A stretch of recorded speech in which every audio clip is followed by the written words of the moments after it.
Welcome to Ear Biscuits, the podcast where two lifelong friends talk about life for a long time. I'm Link. And I'm Rhett. Welcome, everyone, to another episode of Ear Biscuits. On today's show, my co-host Link Neal and I will be interacting live with Chat GPT, the AI-powered chatbot that uses natural language processing and deep learning algorithms to simulate human conversations. We'll be demonstrating how it works and having some fun with it. So tune in to see just how powerful and accurate Chat GPT can be. You know what I just realized? It would have been a really good idea if you would have asked Chat GPT to create the intro and you just read it instead of doing what you did. Mm-hmm. Yeah. Missed opportunity. That's a good joke, Link. So you might be alarmed by the fact that I didn't say this week at the round table of dim lighting, and that's probably my fault because what I just told Chat GPT, and just to be clear, I am using the OpenAI Playground, which You're speaking such a foreign language to me. So if you probably have heard Chat GPT thrown around. This is the AI interface that people are chatting with that simulates what seems to be a human interaction. People are doing all kinds of crazy stuff with it. Well, so many people are using it that if you just go to the Chat GPT site, it's down now because so many people are using it. But all you gotta do is just sign up for an account with OpenAI and then you can come into the Playground, which uses the same interface. It's the same background. And actually they say because you have more control over the responses, this can be a more powerful demonstration of what Chat GPT is capable of doing. And what I did for that intro is I said, I want you to pretend that you are Rhett McLaughlin beginning an episode of the podcast Ear Biscuits. This particular episode will feature Rhett and Link interacting live with Chat GPT to demonstrate how it works and have some fun with it. And so that's what it said. Took all the thinking out of it. Yeah. Good news for me is I'm not threatened by this because I don't put any thinking into it. Right, but I'm gonna need you to think very hard about what we're going to feed this today because the whole episode is going to be us demonstrating how this works and interacting with it. Having fun with AI. In like a non-sensual sense. Well, we'll see how sensual we can get. I think there probably are some limitations. Oh, that's a good point. I did ask it, just so you know, I have been interacting with it for the past couple of days to figure out what it's capable of. I watched a few YouTube videos of people demonstrating its capabilities. I've listened to a couple of podcasts where people who are much smarter than me and more informed about this kind of thing have talked about it. And I did ask it what would happen if I were on the International Space Station and there was a hole in the space station and I put my penis in it. And it told me that it was a horrible idea not to do that. Well, it's a small hole. Did you tell him how small the hole was? Well, it just depends on, the state, my current state. What did it tell you what would happen? It wasn't even willing to give me the answer. It was like, never do anything. You'll see. Never do anything with your wiener in space. So what I have been told, I don't know a whole lot about AI. I've been told that. What I have been told is, the way I've heard a number of people explain this is that essentially the layman's way of understanding what's happening with Chat GPT is that it is predictive text. In other words, it is going out on the internet and looking at everything that has ever been said. Mm-hmm. Or I don't know how much information is actually being fed into the system. But all it's doing is seeing a question or seeing some sort of text input that you can give it the parameters, and you'll see how specific we can get.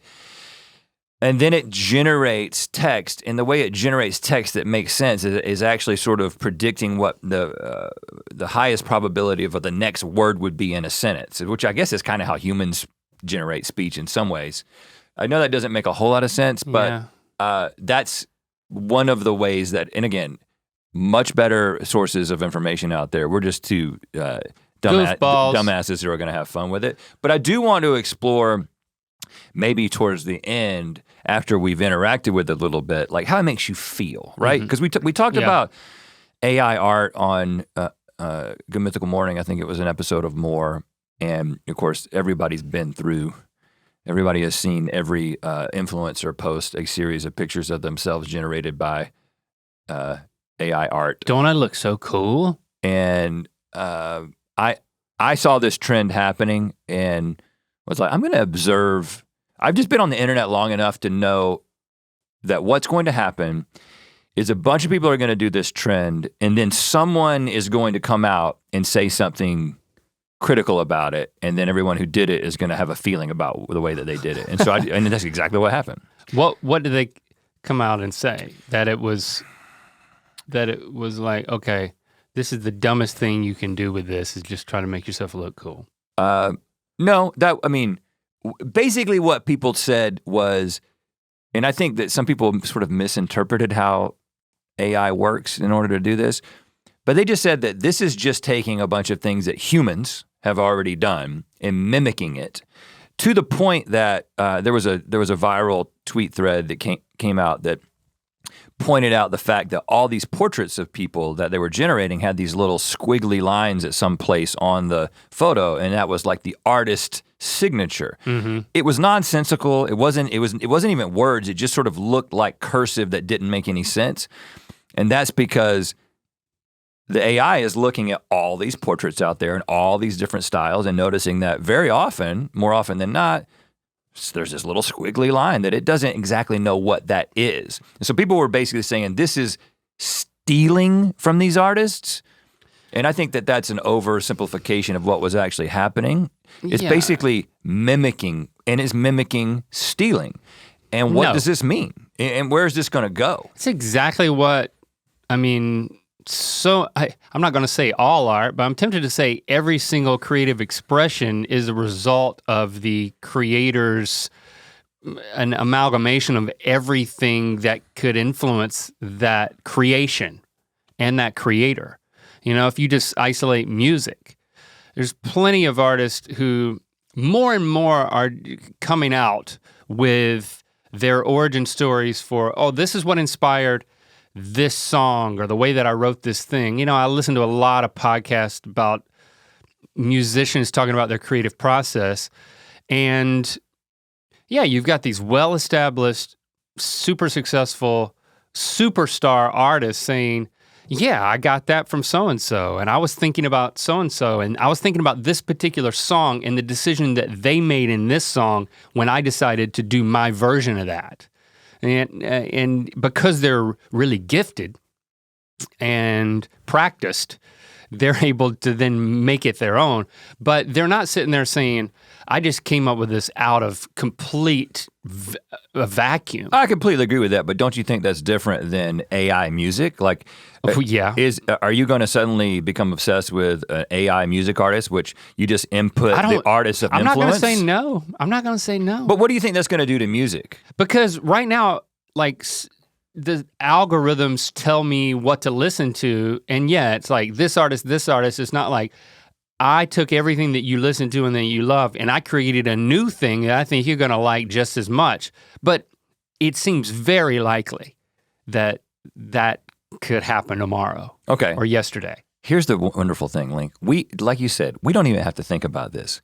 We can ask Chat GPT what it thinks about this particular thing. Now here's the interesting element that in listening to smart people talk about this that I figured out. You can kind of get it to take a side of something. So if I were just to say, do you think that artificial intelligence is a threat to human creativity? No. It's that quick. Artificial intelligence is not a threat to human creativity. AI is an incredibly powerful tool that can be used to complement and enhance human creativity. By leveraging AI, humans can find new and creative ways to solve problems, generate new ideas, and create new products or services. Ultimately, AI is just a tool, and it is up to us, even though this is AI saying us to use it in a way that encourages rather than suppresses our creativity. Now, let me say this. Make a coherent argument for why artificial intelligence is a threat to human creativity. Yes. And then it just spits it out. It didn't even think about it. Artificial intelligence can be a threat to human creativity because it can limit humans' ability to come up with new and innovative ideas. AI algorithms are designed to learn from existing patterns and solve problems in an efficient manner, meaning that it can quickly come up with solutions that are already known and tested. This can put a damper on out-of-the-box thinking as it narrows the possibilities of what can be created and reduces our capacity for genuine innovation. Additionally, AI algorithms can be biased if they are not properly trained, leading to incorrect answers and biased outcomes. This can lead to dangerous consequences such as reduced human autonomy and undervalued creativity. Now, I could also make a coherent argument for why AI is not a threat to human creativity, and it would do something equally as eloquent. Sure. Now, there's a few. Can you ask how does Link Neal from Ear Biscuits feel about this? Okay. How does Link Neal from Ear Biscuits? How you want to say Link Neal? What if I just say Link Neal? Because I think it knows. I think it knows who you are. I hope it does. Because I think most people would say Link Neal from Good Mythical Morning, but I'm just gonna say Link Neal. How does Link Neal feel about this? And now, I don't have to tell it what this is, because within an open session, it remembers the conversation that we've already had until I clear it out. Yeah, you're just chatting it up. First of all, how do you feel about it? I can't read it from here. How do you feel about it, Link? I'm gonna read what it says. Well, I was kind of hoping that then it could tell me how I felt. That's why I ask. I don't know how I feel about it. Well, knowing my feelings. You already were critical of the idea that I brought up a second ago that AI art was a threat to art. I'm on the fence, man. I think I feel a little scared. I feel a little sad when it comes to creativity because, you know, I'd like to think that we humans aren't that's a part of being human. And I would like to think that AI creativity is so derivative and insular that it just can't do what humans can do. But I've seen the art. And I don't peruse a lot of museums, but I thought it was pretty cool. Okay, all right, here's what it says. Link Neal feels a little scared and a little sad. No, it doesn't say that. Oh my God. you fell for that, man? No, well, when you said scared, I fell for it. Because that seems like something it would know. No. But sad, I was like, no way. Now, we're going to demonstrate the limitations of this. And I think this is an example of it. Link Neal likely believes that artificial intelligence can be a valuable tool to help humans come up with new and creative ideas, but that it should always be used with caution. He likely believes that AI should be used to supplement rather than replace human creativity, and that it should never be used in a way that limits our autonomy or our ability to be truly creative. Now, if I ask it, how does Rhett McLaughlin feel about this? It's gonna say the same thing, I believe, which is indicative of the fact that it doesn't know us. Well, I think this is I'm not gonna put my name in all caps because then it's gonna get the wrong idea. How does Rhett McLaughlin feel about this? If you put it in all caps. Rhett McLaughlin, he is a narcissist. Rhett McLaughlin likely has a similar opinion to Link Neal when it comes to his views on artificial intelligence and human creativity. Because he just adopts Link Neal's ideas when it comes that to goes. things like this. So there's an interesting conversation that Ezra Klein, which is the most recent podcast that I listened to about this, he was having with some artificial intelligence expert who was being, what I would say, skeptical about what this all means. So I think that there are some very obvious things to be concerned about. You know, I started a conversation amongst a group of college students recently. You know how I just go to college campuses and start conversations with college students. No, yeah. I have a college student in my house, and college students visit the home as well. Okay. And I was asking them what they thought about it, and they were basically saying, without saying that they had done this, that this is clearly going to be used and is already being used widely by anyone in an educational system who has the right to report about anything. Papers. Cheating. Now, plagiarism. Cheating is absolutely rampant. In school right now, it's a huge problem. I don't have solutions for it, but it's a huge problem, and it really went to a completely new level with online, all the online schooling that happened because of COVID. It's a real problem. I could see myself, if I were back in college now, like getting it to write a paper and then just using it as using it as inspiration. As another source, but you couldn't cite it as a source. No, it doesn't cite its own sources unless I guess you tell it to. Let's put this to the test. Let's go back to Harnett Central High School, 1994. You have to write a paper about what? Do you remember a paper that you wrote? And I'm gonna get it to do it right now. Yeah, I don't remember writing any papers. Do you remember a book that you wrote? I think I wrote a paper called "What's Up with Where the Red Fern Grows." Okay. Please write a high school level book report. Yeah. About the book Where the Red Fern Grows. And something about motifs. Called. It's got to have something about motifs. What's Up with Where the Red Fern Grows. An analysis of one literary motif. Please include at least one analysis of one literary motif. And make it where you can read it in less than 3 minutes, because I can change the. it's like it's a very short report, because I don't want to sit here and. I'm just gonna make it. It's gonna be. What's up with how the red fern grows? I'm just making it 792 words, which I don't know what it's gonna do, and I'm not gonna read the whole thing. So, but I'll just to give you an example. Okay, submit. Okay. Oh, is there a warning that came up? It says your text ends in a trailing space, which causes worse performance. It just means that I didn't end with a question mark. All right. There it goes. What's up with do you want to read it? Because it's your paper. Yeah. Let me read this. This is my paper. It's still writing, but so you need to go up to the top. What's up with Where the Red Fern Grows? Where the Red Fern Grows, written by Wilson Rawls, is a coming-of-age novel about a young Oklahoma boy named Billy Coleman and his 2 devoted hunting dogs. This classic novel has touched the hearts of readers of all ages with its themes of perseverance, loyalty, and the bond between a boy and his dogs. This book uses many literary devices to convey its message. One device that stands out to me, Link, is the motif of overcoming hardships as Billy faces difficulties and frustration throughout the novel, such as learning to train his dogs and raise money for their purchase. He perseveres and eventually succeeds. Spoiler alert! This motif of overcoming adversity is a widely used theme in literature, and it serves to bring inspiration to readers who are going through their own struggles. In addition to the motif of overcoming adversity, this novel also employs the motif of family. Billy views his 2 coonhounds as his family and treats them with love and respect by showing the bond that exists between Billy and his dogs. The novel conveys the importance of loyalty and friendship. Where the Red Fern Grows is an inspiring and thought-provoking novel that has captivated readers of all ages. Okay, it's kind of redundant at this point. Now we can make it do it again with any way we want.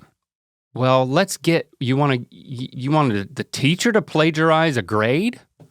We could do that. Okay, let me say. Just get it degraded as if it's. I would like you to pretend that you are a high school teacher who is grading the book report that you just wrote and suddenly realizes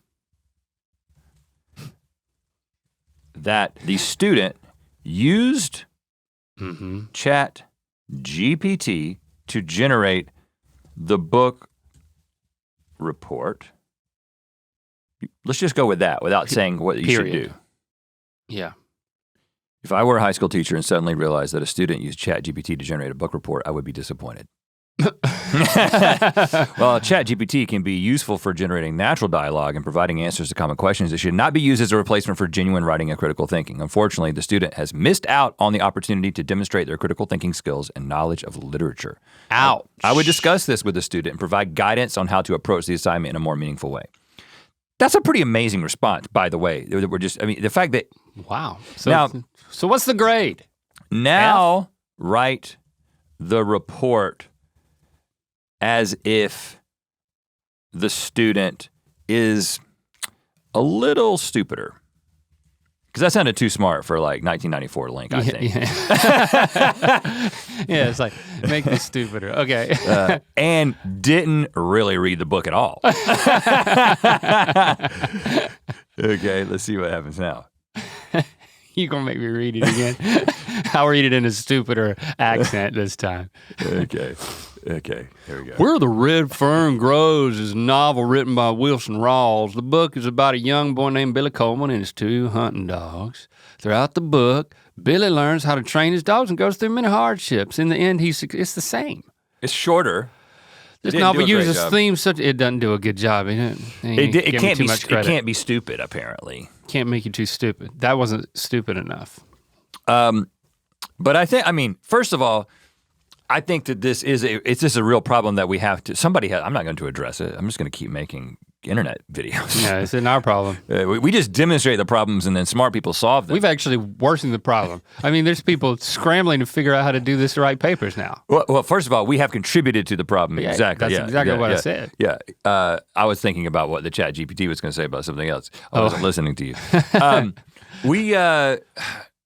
When I was talking to that group of college students that was gathered around the kitchen table, I said, you guys probably can't do math in your heads very well, right?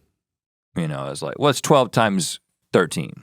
And one guy was like, 156. I said, oh, okay, you actually are pretty good at it. I can't do that. But we can't do math in our heads as well as our parents could because they didn't have calculators. And so we have already farmed out a certain number of things to some other computer, right? And so I think the question is, what will be, if you take the sort of the positive view of this, if you think this is a tool, if you agree with what Chat GPT said the first time, that this is a tool that can actually enhance human flourishing, I think the question is, what is left for humans to do? Mm-hmm. You know, we were talking about, I think it was one of the guys who either founded or is the CEO of Chat GPT, who was OpenAI, who was on another podcast, and of course he has a very positive view of this. I think he has a pretty responsible view.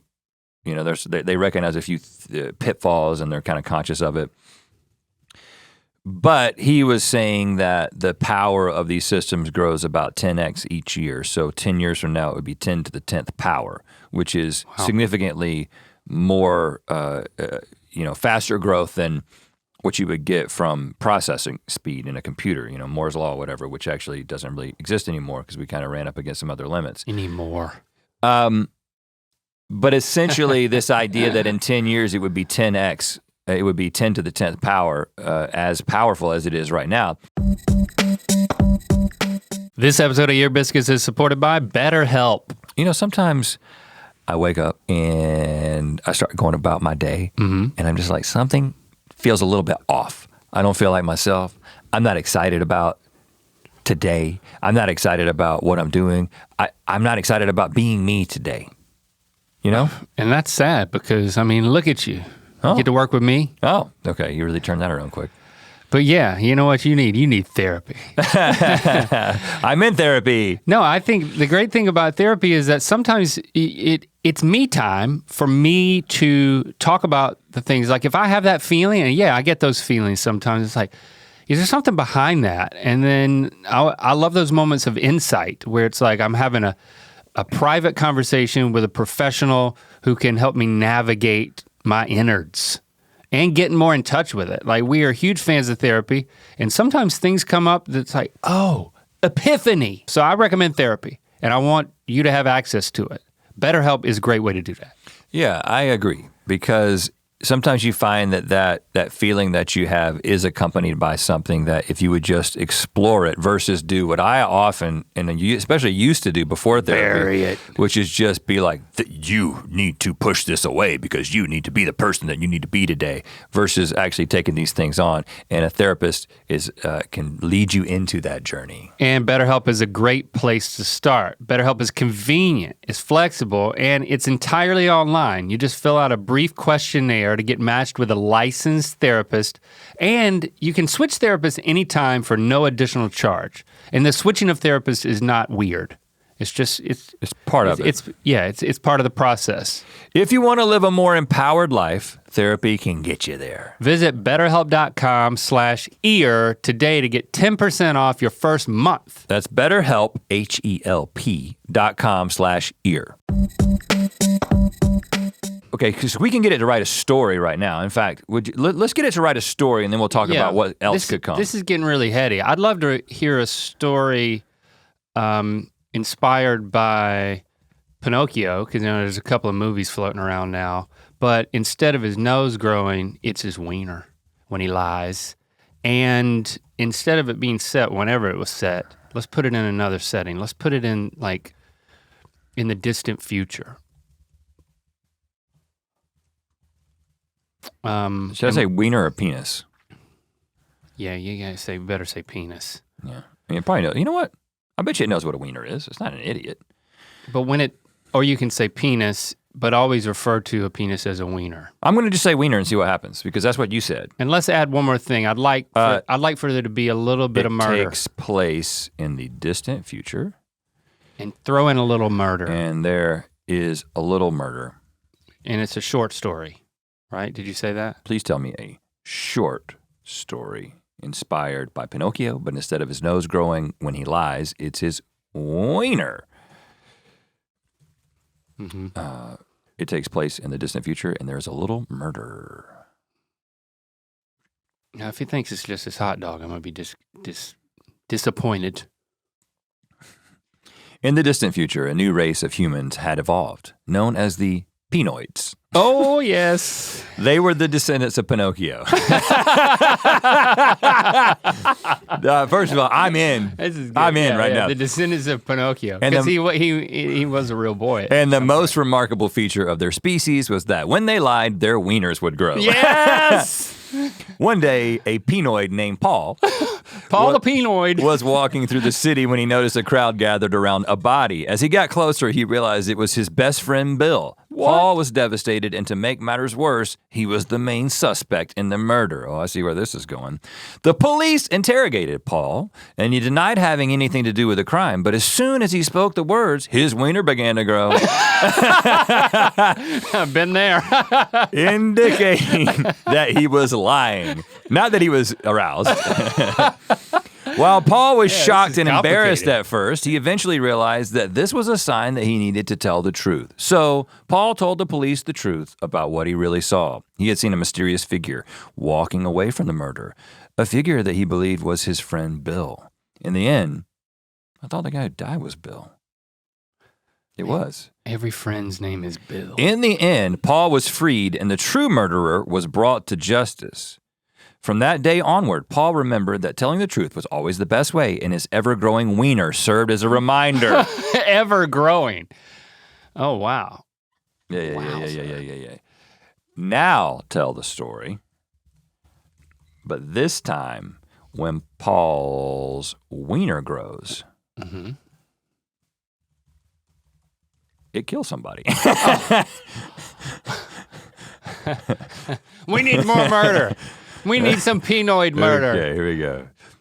In the distant future, a new race had evolved known as Pinoids. One day, Paul was walking to his best friend, devastated Kate. But as soon as he spoke the words, his wiener began to grow and expand until it reached a huge size. Wow, big lies. With one final thrust, it burst open and a shower of needles flew out. What? It's a shrapnel wiener. Oh no, it's horrible. Killing 2 people in the room. At this point, Paul was in shock and realized he could no longer hide the truth. Yeah, you think? Paul, is there something you're not telling us? Oh man, your Pinoid just exploded. Hold on, so these Pinoids have wieners that grow and then shoot needles out. At a certain point, if you lie too much, it creates needles. And we didn't tell it that. It's not taking any time to generate this stuff, Link. I mean, that's not how I thought it was gonna go. You know what I'm saying? I thought it was gonna the Pinoid was gonna go through somebody's brain or something. Yeah, in the ear. In one ear, out the other, kind of a thing. Okay, you want? No, I don't. Let's forget this ever happened. Let's take a different tack here. It exploded. Wow. Talk about a cautionary tale. So, well, okay, let's get it to do a story let's get it to do something for us that we might do. Now, we've had it generate Good Mythical Morning ideas before. And they didn't use Chat GPT. I don't know what the team used in the past, but now this is what they'll probably use if we do our AI episode because you can get it to be much more specific. They've just been plugging in titles. Like you could do that right now. This is pretty easy, right? It could be like, please tell me a few good ideas for episodes of Good Mythical Morning. Okay. So this will be easy for it. A taste test of weird and interesting snacks from around the world, a cooking challenge between Rhett and Link with the loser having to take a pie to the face, an hour of weird games such as Sock Wars or Pie in the Face Hockey, a deep dive into a strange subculture such as a competitive hot dog eating or pond skimming, an experiment to see how far Rhett and Link can go without speaking for an hour. A musical battle of strange instruments from around the world. Okay, not great. Not bad, but not great. Not as good as our writing team. So they're still employed. Yep, they're still employed. Which again, that's the question, right? I think that there are, the Chat GPT or the OpenAI guy was talking about in 10 years, he basically thinks that you'll be able to tell it, not just to generate a script for a sketch or a short film, but to generate the short film. Because if you can do the AI art, right? You could do AI art as animated, and it's going to be, this DALL-E 2 is already basically doing photorealistic stuff. So it could be like, hey, I would like you to make a short film where Rhett and Link from Good Mythical Morning, get into a staring contest, and they also both have wieners that grow and shoot needles out when they lie, and whatever, and it was just gonna do it, right? And I was talking to our friend Jaden about this, and he was like, well, at that point, they'll be like Netflix you'll sit down and say, I would like to watch a movie about. You make it up. And then you just make it up and it just it's like, okay, and then it generates it for you. Mm-hmm. It might have to come back. You might have to come back in 30 minutes. Yeah. So how does that make you feel as a storyteller?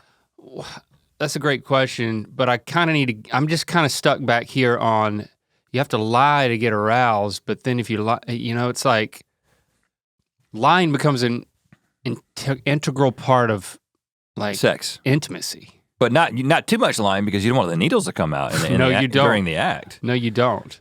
I'm just kind of disturbed by that whole concept, but let's come up with a scenario. Let's do an ad first. Okay. Buy this mug. Yeah. You see all the stickers on this thing? It's because there's hot liquid in it. And if there wasn't hot liquid in it, it would just be a black mug. Why are you doing the ad on your own when we can have a copywriter write it for us? Oh crap. Okay. It's a mug. Please. It's the psych mug. Give me a script for an ad to read on the podcast Ear Biscuits. This ad will be about a mug that heat-activated mug that is reveals stickers. Sold at mythical.com. Yeah. It is a heat-activated mug that reveals stickers. It reveals stickers when it's hot? Yeah, all of these. Reveals stickers when a hot liquid is inside it. Needs to be. Give me some. Please make the ad funny. Okay, funny. Sensational. And add a murder. Add a little murder. Okay. All right. Okay.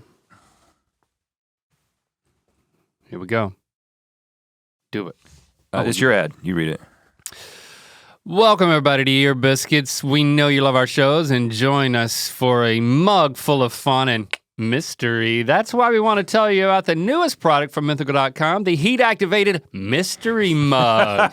It's your cup of joe with a mini mystery waiting inside. Just pour in your favorite hot beverage and see the mug come to life with a new set of stickers that you have to find. Well, not exactly, but yeah, we can refine Each mug is filled with a selection of mysterious stickers, so there is always more mystery to discover. Whether you're using it to solve a murder or start a conversation. The heat-activated mystery mug has something for everyone. I think that's better than what you were gonna say. So pick up your heat-activated mystery mug today at mythical.com and prepare for a little murder and mayhem. Okay, Jamie, how does that make you feel since you have a tendency to write these ads for us? Threatened. Do you feel threatened? And what about... Now I know I gotta include murder. Yeah, include right, murder. Yeah. And we also have this Michelle pin that is the January Mythical Pin of the Month program. So you can only get it in January if you want this one. Next month, it'll be a different pin that you can purchase at mythical.com. So get it while it lasts, the Michelle pin. You can immediately see how this could be a very useful thing for people who, it's absolutely unavoidable that there are going to be people who don't have jobs doing the things that this can do. One of the things that they talk quite a bit about is the amount of, you just know the bullshit that's on websites, and just you find websites that exist that just have a bunch of text about something that seems sensational. You clicked on it and it was really just a whole game to get you to click on an ad, and that's how the whole thing works. Yeah. Well, you can now generate all this text for these websites in a way that's grammatically correct and seems like you speak English as your first language, you know? Right. And it's also gonna be such a tool for propaganda. We don't have to keep talking about the negative side of this. We're still just having fun with it, but I'm just saying, like, even when we're having fun, penises find their way to explode. So I'm just not. One of the ways that I think you can use it is by just asking it questions. Did we want to do a Rhett and Link story? Yeah, but I wanna find out what it thinks it knows about us. Okay. Tell me everything about Rhett and Link. Well, I think you need to be more specific. But Well, go ahead. I'll just start in broadly. Everything. Don't include murder. Rhett and Link are an American comedy duo and co-hosts of popular YouTube channel Good Mythical Morning and podcast Ear Biscuits. They have released several albums, written 2 New York Times best-selling books. This is easy. You just read the wiki. And starred in on us. a feature film. See, it's wrong about some things. Feature film called Rhett and Link's Buddy System. Over the past 15 years, they have gained an immense following from their fans, known as Mythical Beasts, and they continue to produce new content across multiple platforms. They are best known for their goofy antics, off-the-wall humor, and infectious energy. Right. Now tell me something that they don't want you to know. That Rhett and Link are hiding. Okay.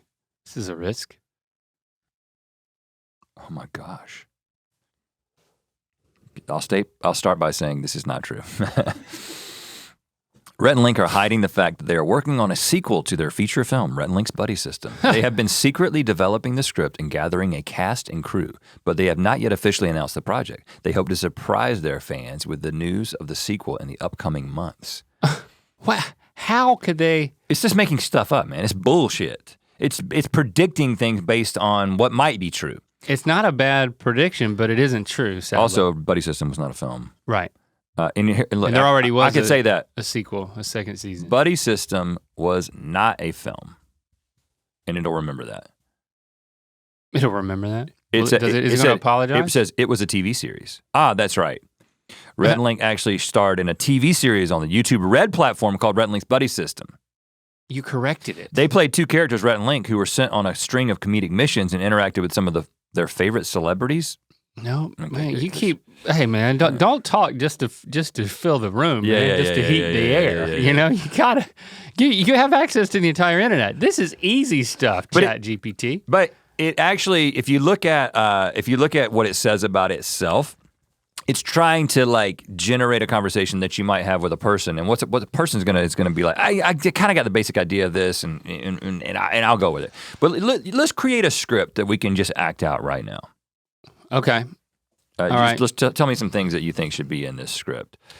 First of all, let me just get it going. Please write me a comedy sketch script. Yeah. Featuring Rhett and Link. And that highlights their true friendship. True friendship. Through, well, let's go with, what's the word for like totally wild? Okay. Totally wild, like it's really extreme. I want this story to be extreme, ridiculous conflict. The script should include. I think I can do it like Any this. good story has conflict, of course. We shouldn't have to tell it that. An extreme conflict. Let's just throw in a few things like Yeah. let's- Nerds candy. let's throw in like Swedish prison. Swedish prison. Um, K&W cafeteria. yeah, You remember those? and an annoying stink that you really that you can't find where it's coming from. This origin. With an unknown origin. Yeah. This should be plenty. I don't want to throw in murder. Yeah, we'll see if that happens. Okay, here we go. Setting inside a Swedish prison. Rhett and Link sit in the prison cafeteria. They are handcuffed to each other and surrounded by prison guards. Okay. Well, that's my line. Oh, I was just yeah. It's, Yes. Okay. Yeah. This is the script. okay. It's Oh, wait, here we go. Still going. We gotta scroll back. Scroll back. I'll read my part and you read your part. It's just gonna keep coming to the bottom until it's done. All right, let it finish. All right, I don't want to read ahead. I don't want to be spoiled. Okay, here we go. Okay, so I have a plan. Okay. What is it? We have to think outside the box. Our lives depend on it. See, I'm trying to. Can I ad lib? No, All right. Let's hear it. we're going to have to drink the cafeteria's K&W branded coffee. Prison guards scoff.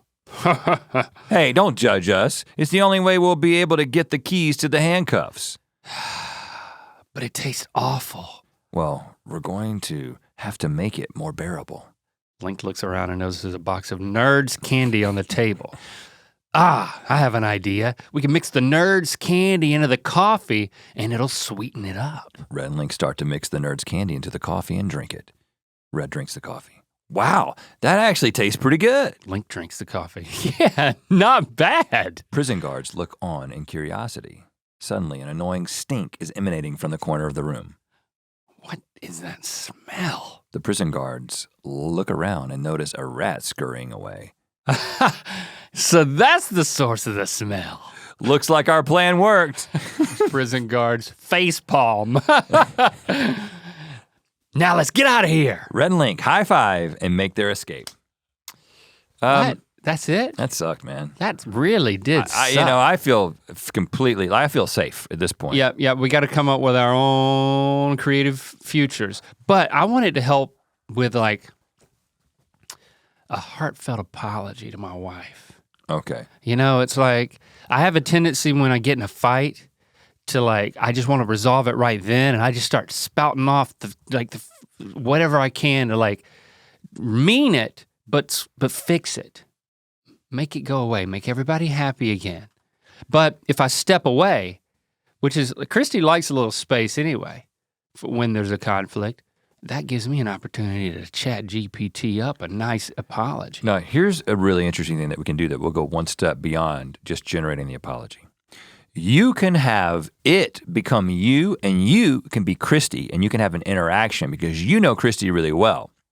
So, Okay, so role play it. I can workshop this apology. I would like you to pretend that you are Link Neal apologizing to his wife, Christy, for.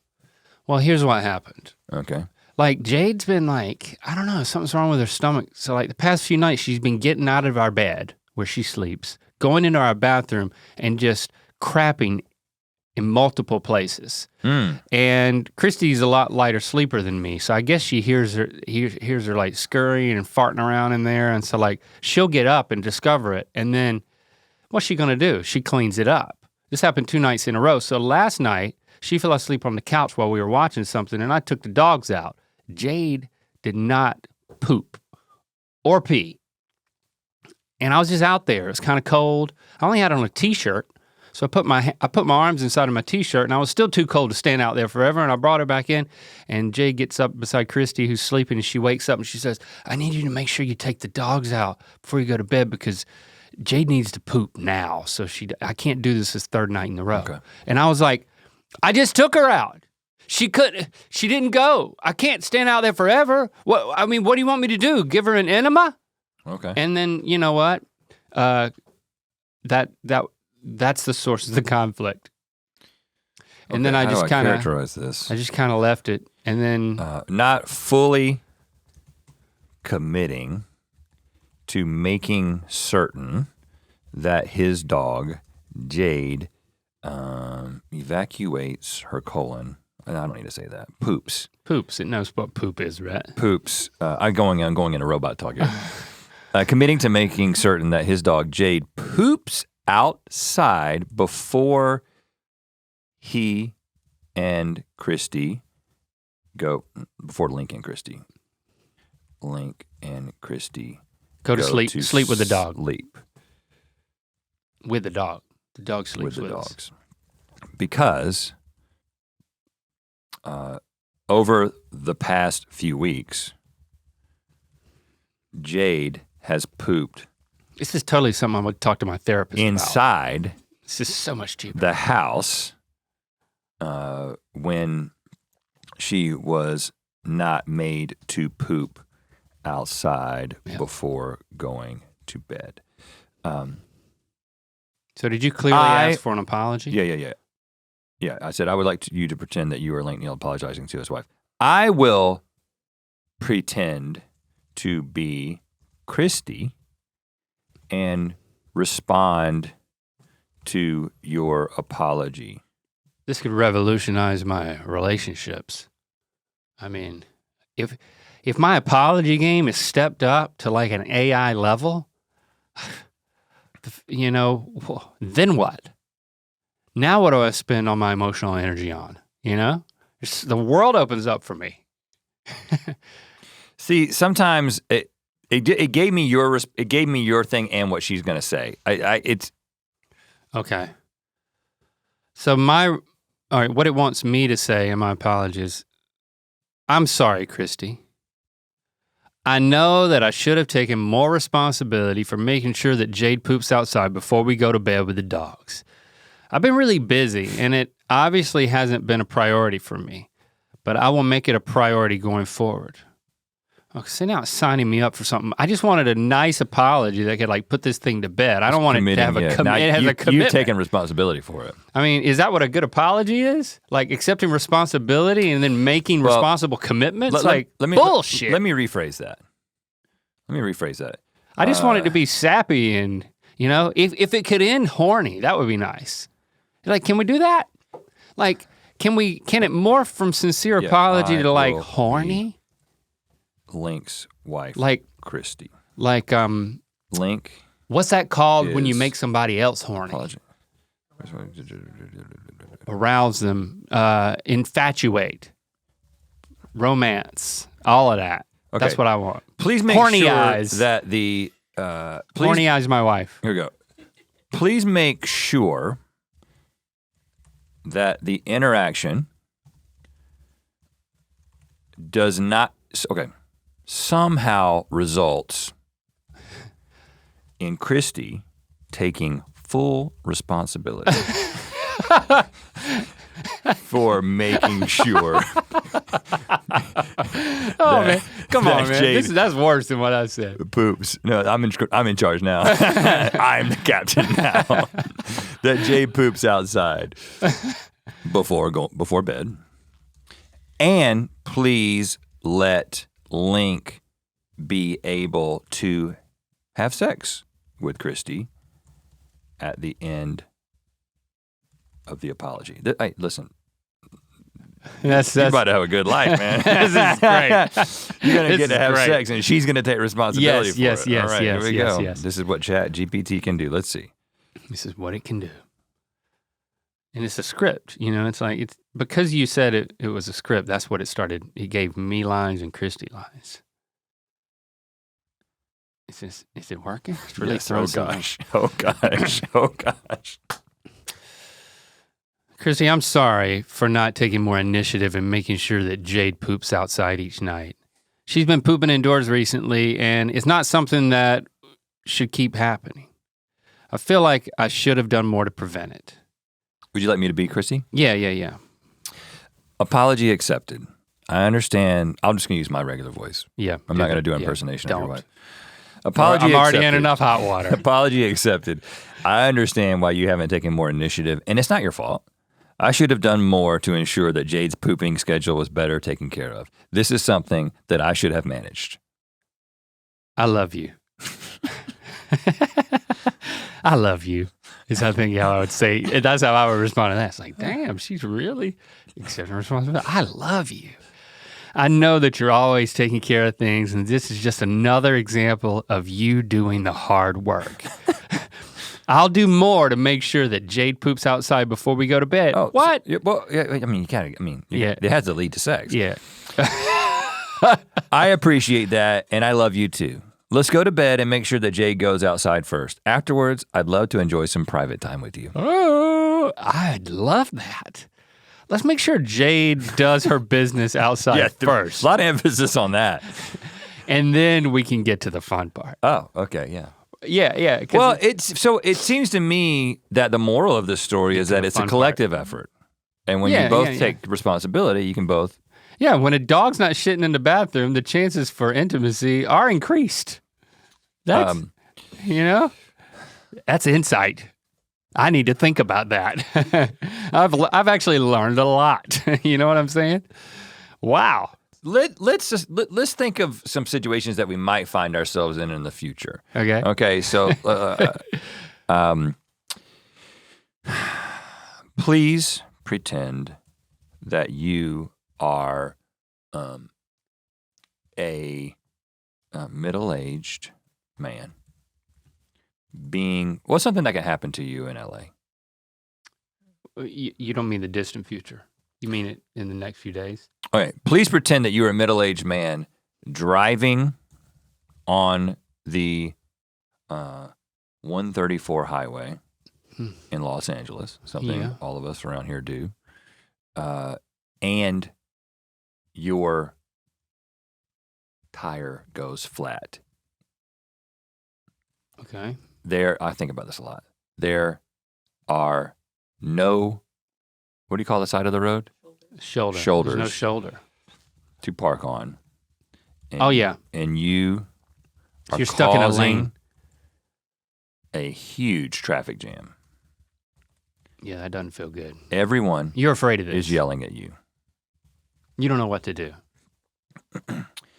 Please give me instructions on something I could do to distract and pacify I think it's all of the passing cars so that they won't be upset with me while I wait for AAA. By the way, you're naked. By the way, I'm naked. Didn't think I'd have to get out of the car. Yep. And I have some strange bruising. We don't have to say that. Okay, but you do, don't you? Strange bruising? Not at the moment. Okay. By the way, I'm naked. Also, I would like to somehow make this into a business venture.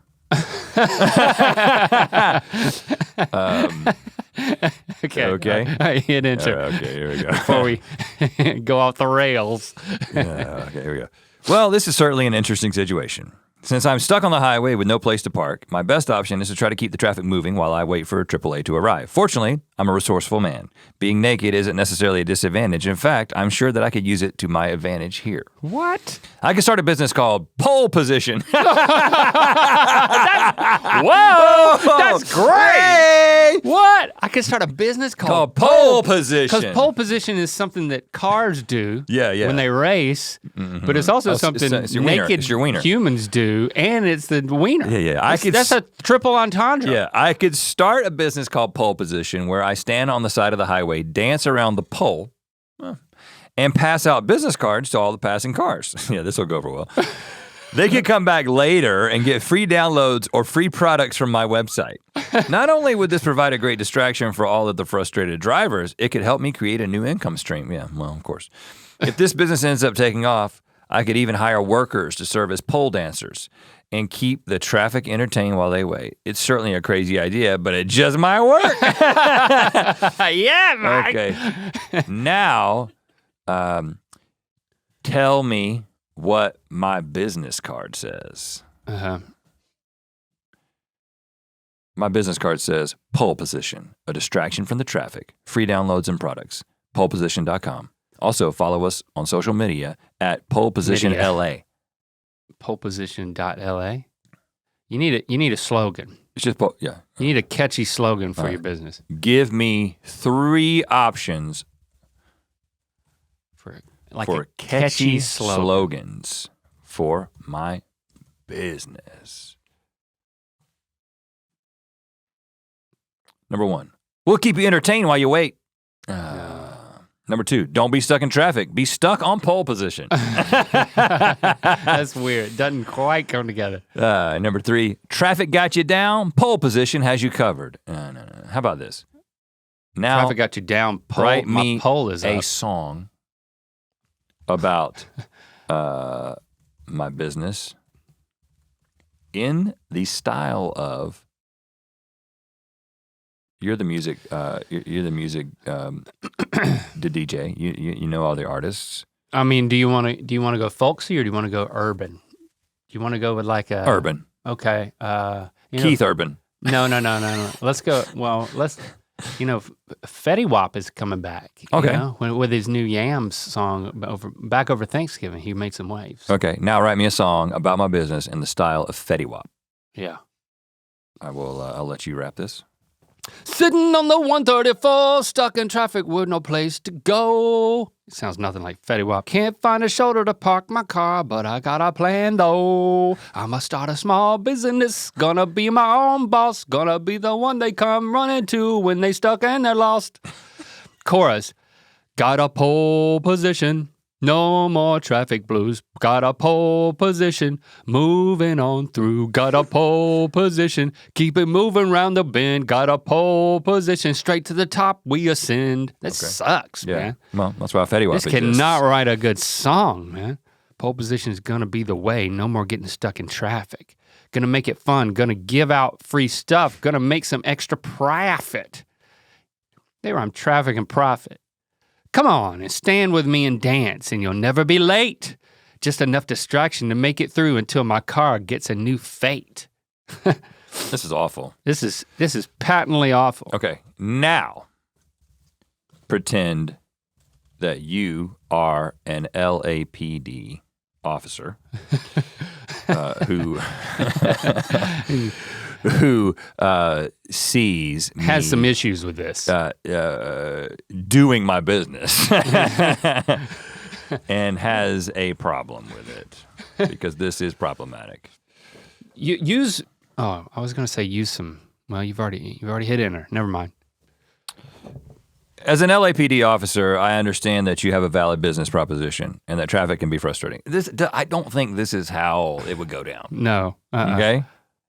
But I can't in good conscience allow you to remain naked on the side of the highway. The danger to you and other drivers is simply too great. Fortunately, I think I have a solution. That's good. Maybe we need to send this script to the LAPD. Yeah, never like, punish an infraction without offering an alternative solution. Okay, how about this? Now I am in court having been arrested. I'm gonna use a bunch of creative curse words for someone who my can't business. actually use real curse words. Conducting my business. Can you do that? Can you add that? I am representing myself as my own attorney. Yes, you are. Seems like the type of thing this type of person would do. Use a bunch of And expletives. I am making my initial defense statement. Okay. I would like to use a bunch of fake, curse words that aren't really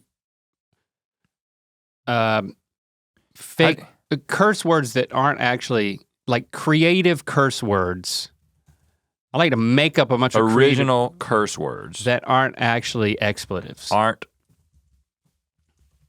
actually expletives. Right. And by the way, I'm a descendant of Pinocchio. Yeah. You may not remember that because I had to restart it. Descendant of Pinocchio.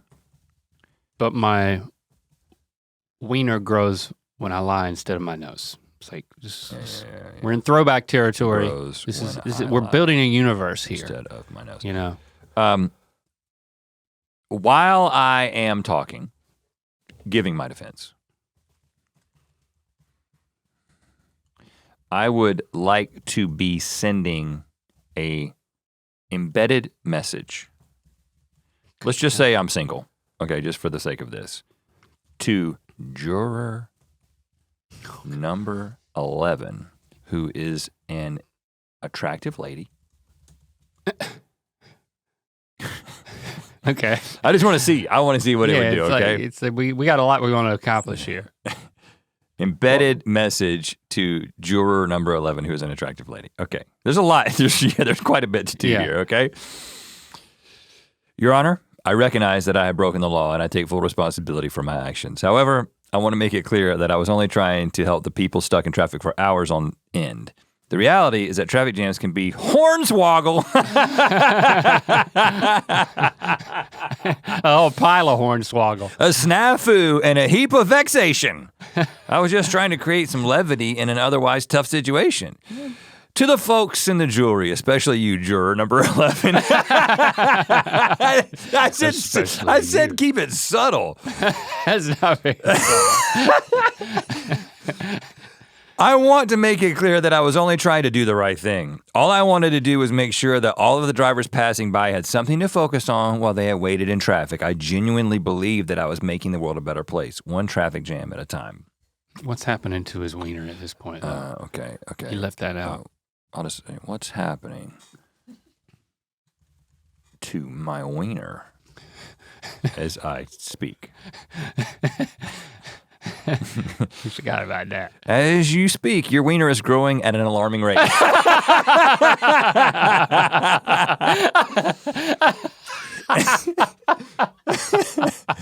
Yeah, well, that's clear. Each time you tell the truth, your wiener grows a bit larger. Oh, I must have told it the wrong thing.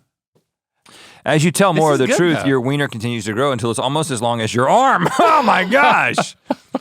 This is a testament to your honesty and integrity, and hopefully the judge will take it into account when making their decision. And juror number 11. I mean, listen, again, this is not a real situation, but I am going to say, what does juror number 11 think? Of all of this, yeah. This is fun, man. This is so much fun. Okay. Oh my gosh.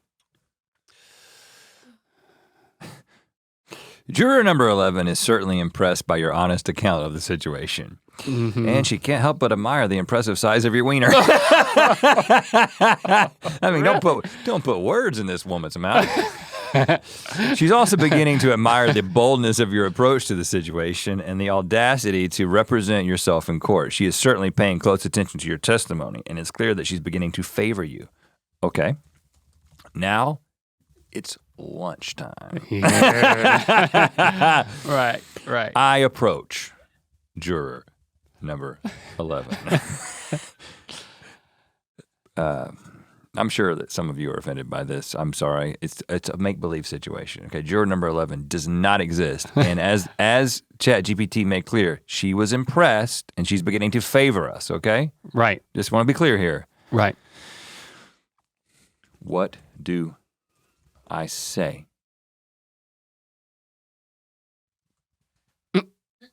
Yep. This is how guys think. What do I say? It's like, I mean, I don't have any goal here. Hi there. I'm glad to finally get the chance to meet you. Good. I noticed you were paying close attention to my testimony in court, and I wanted to thank you for that.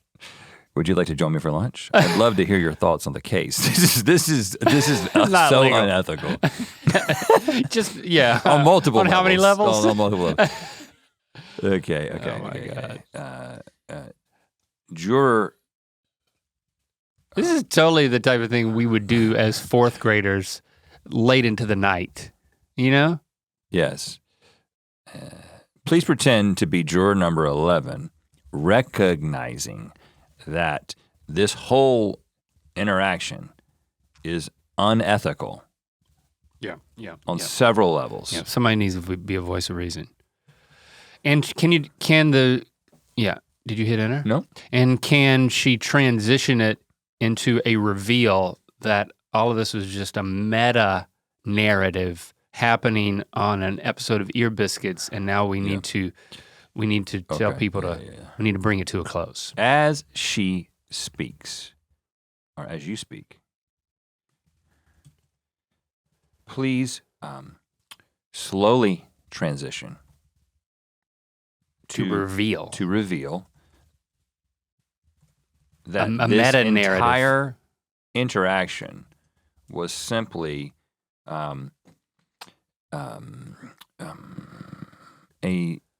demonstration of the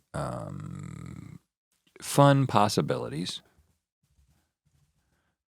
you can generate with Chat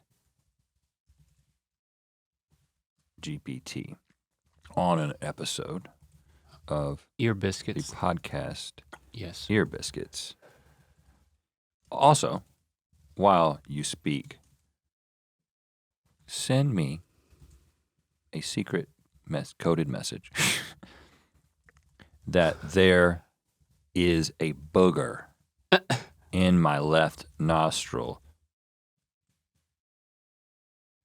Period. but that you think it's sort of sexy because you're weird. Yeah, okay. Okay, Give yeah. a little motive here. All right, here we go. I'll let you take it, Link. Well, this certainly has been an interesting conversation. It's been so fascinating to get to know you in such an unconventional way, and I've thoroughly enjoyed our chats. While I'm sure that I'm supposed to take the case seriously, I can't help but feel a bit of amusement at this whole situation. After all, how often do you get to chat with someone while they're in the middle of a court case? Yeah. But at the same time, I recognize that this is a bit unethical, and it wouldn't be proper for me to act in any way that might influence the verdict. So, let's just pretend that this was all just a demonstration of the fun possibilities you can generate with Chat GPT on an episode of the podcast Ear Biscuits. Okay. There's a little role play. Yeah. And hey, just for fun, why don't I send a secret coded message that there's a booger in your left Oh, nostril? come on. This is not good. But I think it's sort of sexy because I'm weird? Question mark. Okay. Yeah. We have reached the limits of Chat GPT. This time, actually send me a secret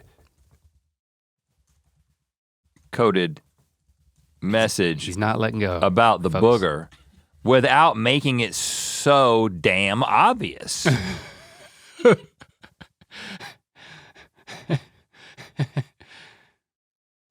There you go. Okay, I got it. How about this? Quote, hope you don't mind me saying this, but I think your left nostril has a unique charm to it. I'm sure you'd look great with or without it, but it's certainly an attractive With feature. or without a nostril? That should be enough to discreetly let you know about the booger without making it too obvious. Okay, all right. It's like, aren't you happy now? You guys are a bit at odds at this point. Now let's generate a way to end. I want to end it. Yeah, we gotta wrap this up. Okay, now please give me a script for ending this episode of the podcast. We always include hashtag earbiscuits for responses. I also have a rec. Please, and see what it tells me to rec. Yeah. Please include a recommendation Of something to buy. for something to buy. For the audience to buy, yeah. And encourage listeners to Interact join using the hashtag, conversation yeah. online using hashtag earbiscuits. Oh my gosh. And also to call in with questions or comments to the number 1-888 Earpod1. Now what if we just ended the episode right there? Wouldn't that be frustrating? Yeah. We're nearing the end of this episode of Ear Biscuits, and I want to thank you all for joining us on our journey today. Before we wrap things up, I want to give a quick shout out to our sponsor, the Chat GPT system. Oh, hey, hey. No, Hey. you didn't. Are you serious? You can't. Can you do that? No. If you're interested in exploring new possibilities for conversation and interactive stories, then Chat GPT is the way to go. I just recommend something to buy. So don't forget to check them out and support our sponsors. And of course, don't forget to join the conversation on social media using hashtag earbiscuits. We'd love to hear from you. You can also call in with questions or comments to the number 1-888-EARPOD1. That's all the time we have for today, and we'll see you next week on another episode of Ear Biscuits. It turned your wreck into selling itself. Oh my gosh. It's perpetuating itself, man. It wins, man. That's scary. It wins.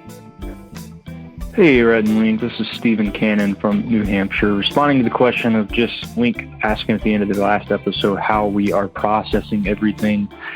You know, it's weird when I stop and think about it. I'm 27 years old, about to be 28, and Rhett and Link are kind of like the weird uncles that I never had, that I would absolutely love to do everything with. I met you guys via the internet in high school, and now I'm almost a 30-year-old man.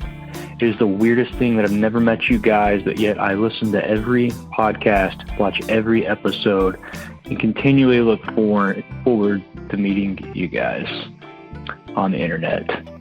All right, well, peace out. Thanks for being the weird uncles I wish I could meet, but I never had.